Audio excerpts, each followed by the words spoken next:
श्री कृष्ण कहते हैं, अर्जुन युक्ताहार विहारस्य युक्त चेष्टस्य कर्मसु। जिसका आहार विहार यथा योग्य है, युक्तता पूर्ण है, जिसका खान पान साधना के योग्य है। कुछ चीजें ऐसी हैं जो खाने से साधना भी खंडित होती है। कुछ चीजें ऐसी हैं जिनको पीने से तपस्या भी खंडित होती है। कुछ चीजें ऐसी हैं जिनको खाने पीने से भक्ति भी खंडित होती है।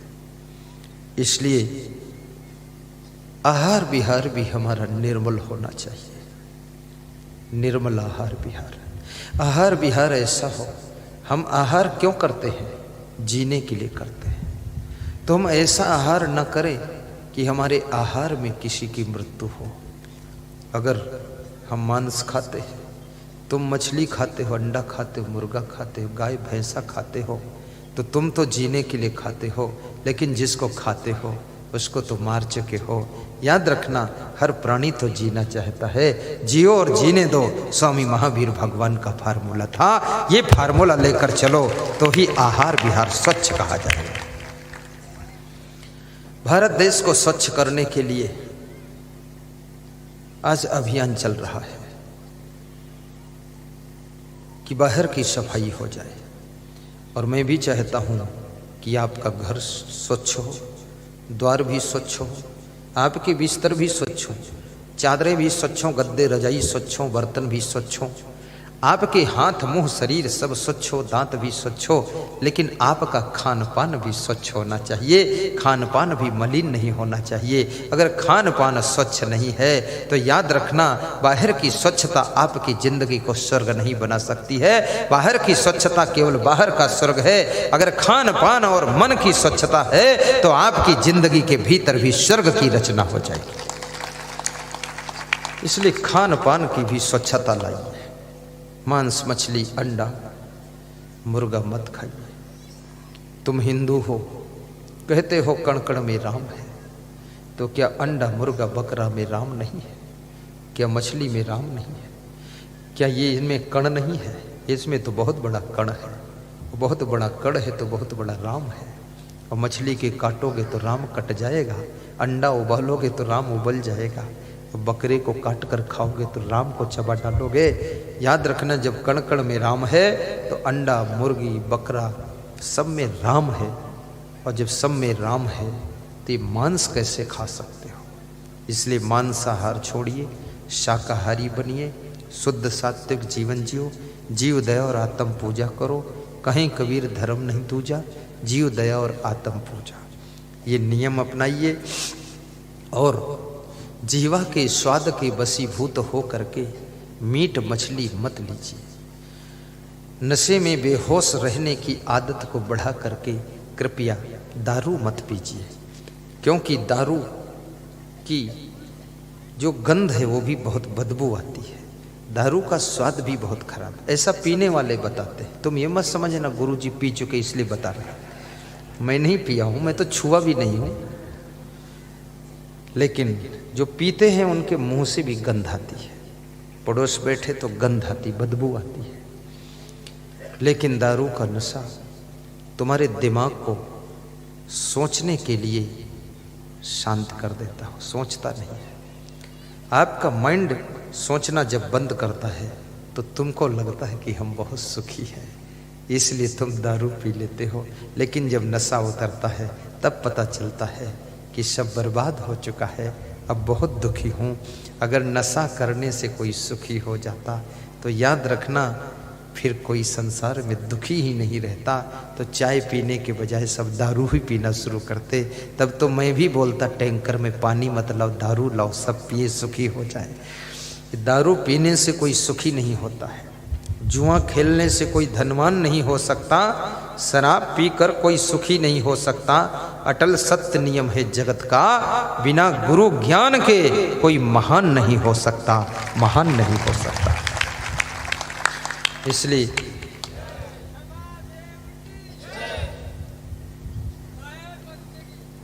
बहुत हिम्मत करके कोई एक व्यक्ति ने जय बोला है। ये 10,000 की भीड़ है। एक आदमी ने जय बोला है। जय बोलना भी कठिन है, क्योंकि इतने लोगों के बीच में शर्म भी लगती है,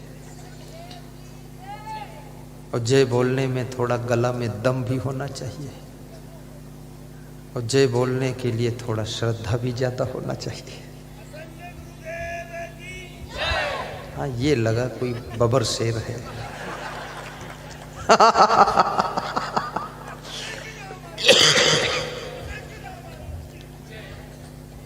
वाह।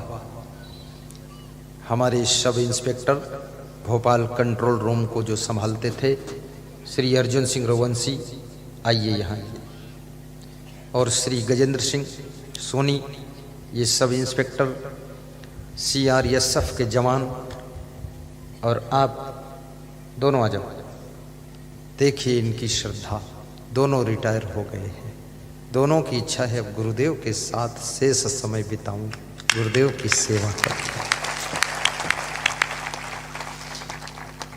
ये नीली पैंट वाले हमारे परम भक्त श्री अर्जुन रघुवंशी जी हैं, भोपाल में। आप इधर आओ, यहाँ आओ, माला लाओ उधर से। आप हमारे भोपाल कंट्रोल रूम में सब इंस्पेक्टर पद पर थे, रिटायर हुए हैं। आप CRSF के जवान, जो कि बहुत बड़ी बड़ी जगह इनकी टीम जाती थी, कोई इंडस्ट्री में हो या प्रधानमंत्री की सुरक्षा में कहीं लगना हो, उसमें के जवान हैं। हाथ जोड़ लो। और इनको हम धन्यवाद भी देते हैं। आप लोग भी शुभकामना में ताली बजाइए। राष्ट्रीय संत गुरु श्री अतन देव जी की जोर से सुर में, फिर डबल। राष्ट्रीय सत्संग गुरु अतन देव जी की, आज के सत्संग की, आपके सहयोग की। आप बोल दो जी। असंख्यदेव महाराज की, असंख्यदेव महाराज की, असंख्यदेव महाराज की। आपके प्रेम की, आपका सहयोग, कल से ज्यादा पब्लिक आना चाहिए। पब्लिक आना चाहिए। ठीक, बैठ जाइए, स्थान लीजिए।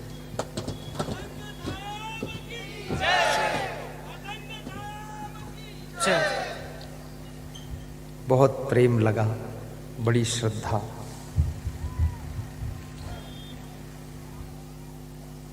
बहुत प्रेम करते हैं और सह लेते हैं सबकी। पुलिस का आदमी थोड़ा हनकदार रहता है ना, कोई हनक फनक नहीं है, बस ठीक है। पहली बार मिले, मैंने अपने साथ रख लिया। हमने कहा आओ, 8-10 दिन हुए हैं और मैं निभा लेता हूँ, सबको निभाता हूँ। इस समय 31 संत हमारे पास है और 33 कर्मचारी है। 31 दूना 62 है, तो 64 है लोग। पूरी जंबो टीम है। और टोटल संतों की संख्या मेरे साथ में लगभग 70 है, 70 संत है। और सबको मैं निभाता हूँ और सब मेरा प्रबंधन करते हैं। ये छोटे छोटे संत जो दिख रहे हैं ना, ये साधारण नहीं है, ये तो बहुत ही जिम्मेदार संत है, रिस्पॉन्सर है। वो सबसे लास्ट में जो बैठे हैं, ये मेरा भोजन बनाते हैं। 4 प्रकार की सब्जी, 2 प्रकार की दाल, दलिया और रोटी अलग, चटनी अलग। मैं उनको मना करता हूँ, बस केवल दलिया और सब्जी बना तो रहने दो कुछ, और फिर भी 2-3 और बना लाते हैं। बोले सब तत्व शरीर में पहुँचना चाहिए, भले एक रोटी खाओ आप, लेकिन सभी तत्वों की जरूरत है शरीर को। दूसरा संत जो बैठा है, ये संत दीक्षा के बारे में ज्ञान देता है। दीक्षा नामदान जो लेते ट्रेनिंग देता है, और साथ में एड्रेस नोट करने की सेवा, और सबके एड्रेस टेबलेट में फीड करता है। तीसरा संत जो छोटा वाला, खड़े हो जा बेटा, ये पूरा मैनेजमेंट यही करते हैं, हर चीज में ये प्रवेश हो जाते हैं, सब कार्य संभालते हैं। बैठो। ये और बैठा संत है, ये मुझे स्नान कराता है और कपड़े धोता है, और दान डिब्बा पकड़ के रखता है गले में, कि जो कोई दान दे फट से डिब्बे में डाल देता है। फिर ये 5वें नंबर का संत है, ये जब मैं पधरौनी जाता हूँ वहाँ माइक चलाते हैं, सुबह भोजन भी बनाते हैं और साथ में गुरुमंत्र जब देता हूँ तो ये ट्रेनिंग के प्रमुख संत हैं, ट्रेनिंग देते हैं। फिर ये लास्ट में बैठा, ये द्वारपाल की सेवा करते हैं ज़्यादातर। द्वारपाल हाथ धुलाना, देखते रहते क्या सीखना है, सीख रहे हैं। ये संत खड़े, ये भी इलेक्ट्रॉनिक इंजीनियर है और ये गाड़ी भी चलाते हैं। शर्माते बहुत है, देखो मुंह तुम्हारी तरफ शायद ही करेंगे। वो संत एक बैठे हुए हैं, ये छिंदवाड़ा से है संत जी। ये उज्जैन आश्रम निर्माण के लिए दान लेने के प्रमुख संत हैं। ये सम्मान पत्र देते हैं, उज्जैन आश्रम के लिए जो दान देता है रसीद भी देते हैं। और ये पुलिस विभाग को देखते हैं, पुलिस विभाग इनके पास है, प्लस अनाउंसर विभाग है, प्लस इनके पास ये हमारे पास में सारी व्यवस्था देखते हैं। आशीर्वाद। और कोई संत है उधर? कोई नहीं है, बस। हाँ, एक संत और है, वो कहता मेरे को मत बताना। वो निरीक्षक है, इंस्पेक्टर है हमारी संत मंडली का, वो सब जगह पैनी नजर से देखता रहता है कहीं गलती तो नहीं हो रही, फोटो खींच कर लाता है। उसकी वजह से हमको बहुत राहत मिलती है। ये संत बैठे हैं, ये मेरे सामान के पूरे जिम्मेदार है। आइए, बहुत सीधे सरल है, कुछ नहीं चाहिए। प्रवचन के समय जल पिलाते हैं, इनको माला पहना देते हैं। सीधे 14 साल से सेवा कर रहे हैं, एक पैसा वेतन नहीं है और सीधे इतने हैं, अगर ये एक गिलास दूध पी चुके हैं और हमारे लिए दूध आया है और हमने नहीं पिया और हमने इनको बुलाया कि तुम सहयोग करो, तो वो भी गिलास पी लेते हैं।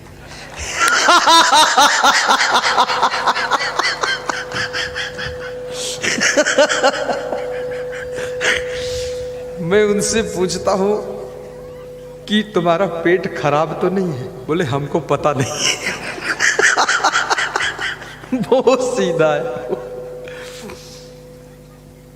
10 मिनट में मेरा पूरा सामान खोल के सेट कर देते हैं और 10 मिनट में सब समेट के बांध देते हैं। कोई लिस्ट विस्ट कुछ नहीं, जो सामान जब मांगू 1 मिनट में निकाल कर देते हैं।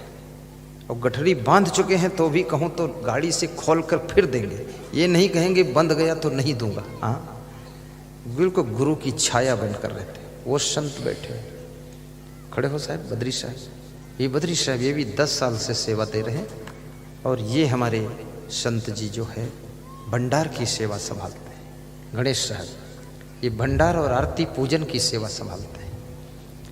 सबकी ड्यूटी है, कोई फ्री नहीं है, सब जिम्मेदार है। मेरी भी ड्यूटी लगी है और मेरे यहाँ सेटिंग बहुत अच्छी। अभी मैं गुरु का दर्शन करने गया था, अपने गुरु का दर्शन करने 8 जनवरी को गया था, 9 जनवरी को वापस आया एरोप्लेन से। तो मैं अपने संत जी से 1000 रुपये ले गया था अपने साथ, तो अपनी झोली में रख दिया था। तो जब लौटा मैं वहाँ से 2-3 दिन में वापस करने को भूल गया। तो 3-4 दिनों के बाद मुझे इशारा मिला कि आपको जो 1000 रुपये दिए थे उसका हिसाब नहीं आया। और मैं भूल गया कि मैं ले गया था। तो मैंने कहा कि झोली से निकाल लो, वहीं रखा था वहीं रखा होगा, मैंने उसको खर्च ही नहीं किया, न छुआ हूँ, निकाल कर दे दिया। तो जो हमारा कैशियर है बहुत ऑनेस्ट मैन, ईमानदार, चुस्त, वो मेरे से भी हिसाब लेता है। और मुझे कभी ज़रूरत तो ऐसे पड़ती नहीं, पर हवाई जहाज़ से जाता हूँ तो 1000 इसलिए रख लेता हूँ ताकि साथ में जो साधु है वो कहीं ढीला ढाला हो, कोई जेब काट ले तो पता चले 1 रुपया भी नहीं। इसलिए मैं रख लेता हूँ कि नहीं तो बहुत डिस्टर्ब होगा और किसी से मांगूँ तो बेइज्जती भी बहुत है, वहाँ देगा कौन, पहचान भी नहीं है, और पहचान भी हो तो ऐसे ठीक भी नहीं है, तो इसलिए रख लेता हूँ। तो वो साधु मेरे साथ गया था, वो भी 1000 उसके पास था, तो उसने तो 100 रुपये खर्च किए कुछ लाया था बोतल पानी का खरीद कर। और हवाई अड्डे पर तो सब बहुत महंगा है, एक बोतल पानी 100 रुपये का। तो हमने कहा, और वहाँ ले जाने देते नहीं पानी, नहीं यहाँ से तो फ्री ले जाए, वहाँ 100 रुपये का। लेकिन संत ये सब महान हैं, इनको सबको धन्यवाद है। आज मेरे पास में एक सज्जन आए थे, कह रहे थे संतों को मैं शाम को भोजन खिलाना चाहता हूँ, अच्छे से अच्छा भोजन खिलाना चाहता हूँ। तो मैंने कहा कि भोजन भंडारा का सामान तो आ चुका है, अच्छा ही आया है, सब मैं देख लिया, सब्जी अच्छी, सब अच्छा है। तो बोले फिर? तो मैंने कहा आप एक काम करो, ये महात्मा लोग जो है इसके लिए आप उसी पैसे से कोई ज़रूरत हो दूसरी चीज़ ला दो। तो मैंने कहा 5-6 संतों के पास तो चप्पल नहीं है, वो ला दो, कोई उठा ले गया सत्संग में, क्या करें। और कुछ संतों के पास कंबल ओढ़ने का नहीं तो 5-6 कंबल ला दो। कुछ संतों के पास मंजन ब्रश जी भी नहीं तो वो ला दो। बोले आपके लिए? तो मैंने कहा मेरे लिए कुछ रहने दो। बोले नहीं ना, आपके लिए तो पहला नंबर जरूरी है। तो मैंने कहा मेरे लिए बिछाने की चादर ला दो, और मेरे लिए एक जो है एक जोड़ी चरण पादुका ला दो। बोले ठीक है ला दूंगा। चरण पादुका व्हाइट कलर का मिलना कठिन है। याद रखना, भंडारा की सेवा तो प्राथमिक सेवा है, प्रथम स्थान है उसका। लेकिन अगर भंडारा कोई कर रहा है तो संत गुरु की सेवा में उनको जो भी जरूरत हो छोटे मोटे सामान की, वो लाकर दे देना। 6-7 महीने, साल 2 साल आपका सामान यूज करेंगे, आपको रोज आशीर्वाद देंगे, आपको पुण्य मिलेगा। क्योंकि संत आपके लिए ही जीवन जी रहे। अब हमारा जीवन ऐसा है कि हम घर तो जाते नहीं, घर से खत्म रिश्ता जन्मभूमि से, और परिवार हम लोगों के पास रखते नहीं हैं, परिवार होता ही नहीं, परिवार बनाते ही नहीं, बिल्कुल निहंगम साधु। और 6 महीने हम आश्रम लौटते नहीं, 6 महीने आश्रम नहीं लौटता। नेपाल बॉर्डर से निकलता हूँ, अब मैं 1 मई को लौटूंगा। अब यहाँ से जाऊँगा छत्तीसगढ़, फिर उड़ीसा, फिर झारखंड, फिर बिहार, पश्चिम बंगाल, उधर से फिर आऊँगा। तो फिर ऐसे ऐसे करते करते घूमते घूमते राजस्थान, पंजाब, हरियाणा, हिमाचल, दिल्ली, फिर यूपी पहुँचूँगा, फिर नेपाल बॉर्डर अपने आश्रम पहुँचूँगा। तो आश्रम यूपी पहुँचूँगा 1 मई को, आश्रम शायद मैं 15 जून को पहुँचूँ। लेकिन मेरा जीवन आत्म कल्याण के लिए और इस लोक कल्याण यानी समाज के कल्याण के लिए है। खुद के लिए तो पशु पक्षी भी जी लेते हैं, लेकिन पूरी दुनिया के लिए जो जीता है उसी का नाम संत होता है। जो सभी के दुखों का अंत करता है, जीवन को बसंत बनाता है, वही संत होता है। बोलिए विधायिका जी। ऐसे मेरे आश्रम में रहूं तो वहां तो बहुत आराम है हमको। यहाँ हर तीसरे दिन अपना लोट कमंडल बांधो, सामान बांधो, इधर जाओ उधर जाओ, खड़र भड़र तमाम झंझट। आश्रम पर बहुत शांति आराम है। लेकिन मैं आराम करने के लिए संत नहीं बना हूं, विश्राम करने के लिए संत नहीं बना हूं। मेरे इस शरीर से, मेरी इस बुद्धि से और वाणी से अगर जगत के करोड़ों जीवों को शांति मिल जाए तो समझ लो संत बनना हमारा सार्थक है। करोड़ों की जिंदगी के लिए, जगत भर की रोशनी के लिए, करोड़ों की जिंदगी के लिए, जगत भर की रोशनी के लिए। मैं जब संत बना तो मेरी माँ ने कहा था, एक जगह पड़े मत रहना आश्रम में, कुटिया में घूम घूम पर देश दुनिया के अंदर प्रवचन सुनाना, और छोटे मोटे संत मत बनना, बड़े संत बनना और अच्छा ज्ञान देना, और कभी गलती मत करना, और लौट के घर मत आना, इधर घूम कर मत देखना। घर में जो रहेंगे वो घर चलाएंगे, और तुम संत बने हो, पूरी दुनिया के हो गए हो, अब इस घर तरफ मुड़कर मत देखना। ये माँ ने ज्ञान दे दिया था। मेरे गुरु ने कहा कि तुम अगर सत्संग करते हो तो अब आश्रम की तरफ भी बिल्कुल ध्यान मत देना। तुम जाओ, पूरे जगत के लिए जियो और संसार के लिए कुछ करो। ये आश्रम सब संभलता रहेगा, ये दिवालय ये सब की झंझटबाजी में मत पड़ो। गुरु ने कहा इसका अधिकार भी मत लो, और उन्होंने मुझे कोई अधिकार भी नहीं दिया। बोले ये लोड आ जाएगा माइंड पर तो सत्संग की क्वालिटी गिर जाएगी। तुम फ्री रहो और फ्री रह करके अच्छा अच्छा ज्ञान दुखी नर नारियों को सुनाओ, उनके दुख को दूर करो, घर घर के कलह कलेश को मिटाओ और सबको शांति दो जाकर, तब मेरे को खुशी होगी। मेरा गुरु 99 वर्ष का है, अब भी है। मैं उनके पास गया तो मैंने कहा गुरुदेव आपकी क्या इजाजत है, अब आप बुजुर्ग हैं, मैं यही रहूं? बोले नहीं, मैं बुजुर्ग हूं या जो भी हूं, मैं मर जाऊं तो भी तुम जाओ, क्योंकि जो जिंदा है लोग उनको जीने की कला सिखाओ।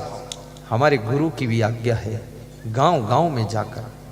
एक बार किसी गांव में प्रवचन था उत्तर प्रदेश में, वहां पानी बहुत बरसा, तो मैं सब सामान ले करके और वापस चला गया आश्रम। आश्रम वहां से 80 किलोमीटर दूर था। तो मैं सोचा आश्रम जाऊं, ज्यादा पानी बरसा है, सब भर गया, अब यहाँ क्या करूं, सत्संग तो होगा नहीं। तो वहां जब मैं गया तो मेरे गुरु ने कहा तुम यहाँ क्यों आए, पानी बरसा है, तो गांव वाले कहाँ गए वो सब? तो हमने कहा वो वही है। बोले वो नहीं डूब गए तो तुम क्यों भाग आए? कम से कम प्रवचन नहीं होता, तुम वहां रुकते तो लोग दर्शन तो करते, थोड़ा बैठते, आपके पास में बातें करते, तुरंत बांधो सामान फिर जाओ। अरे हमने कहा वहां बेइज्जती भी होगी, वापस आ जाओ। तो मैंने वहां फोन लगाया, मैंने कहा आप मेरे गुरु को समझा दो कि जरूरत नहीं है, ठीक है कोई बात नहीं। तो समझवा दिया। तब से कितना ही पानी बरसे, तूफान आए, लेकिन जहां प्रवचन करने जाऊंगा, चाहे प्रवचन हो या ना हो मौसम के कारण, लेकिन रहूंगा वहीं। और वास्तव में आयोजक ये भी चाहता है, प्रवचन तो सुनना चाहते हैं लोग, लेकिन अगर प्रवचन नहीं हो सका मौसम बिगड़ने के कारण, तो लोगों की प्यास रहती है कम से कम उनके पास बैठूं, दर्शन करूं, बातें करूं, उनकी बातें सुनूं। तो हमको जाना नहीं चाहिए, वहीं रहना चाहिए, ताकि थोड़ा तसल्ली तो मिलनी चाहिए। करोड़ों की जिंदगी के लिए जगत भर की रोशनी के लिए लिखा है तेरे ही भाग्य में कि तेरा जीवन रहे त्याग में। लिखा है तेरे ही भाग्य में कि तेरा जीवन रहे त्याग में। क्यों? करोड़ों की जिंदगी के लिए जगत भर की रोशनी के लिए। हे संतों चलते रहना, हे संतों विचरते रहना, हे संतों चलते रहना, हे संतों विचरते रहना। बोलिए सद्गुरु भगवान की जय, संत भगवान की जय, भक्त भगवान की जय। संत का जीवन आपके लिए है। संत को आलस्य नहीं करना चाहिए, संत को वैराग्य से रहना चाहिए, और संत की जिंदगी पूरे जगत के लिए होती है। मैं कृष्ण भगवान का जो श्लोक कह रहा था, युक्ताहार विहारस्य, आहार विहार को शुद्ध कीजिए, युक्त चेष्टा से कर्मसु, और अपने यथा योग्य कर्म भी कीजिए। जिस कार्य को करने के लिए तुमको मनुष्य जीवन मिला है, आहा, जिस कार्य को करने के लिए इतना सुंदर शरीर प्राप्त हुआ है, याद रखना ये वासना में डूबने के लिए जीवन नहीं मिला है, ये उपासना के माध्यम से उबरने के लिए जीवन मिला है, भक्ति के लिए जीवन मिला है, शांति से जीने के लिए जीवन मिला है। ये जीवन दुख में बिताने के लिए नहीं है, हाय हाय करने के लिए नहीं है। शांति से जियो। और ये भी निवेदन करूंगा, वह कर्म करो जो अगले जन्म में भाग्य बन करके तुमको मिले, दुर्भाग्य बनकर ना मिले।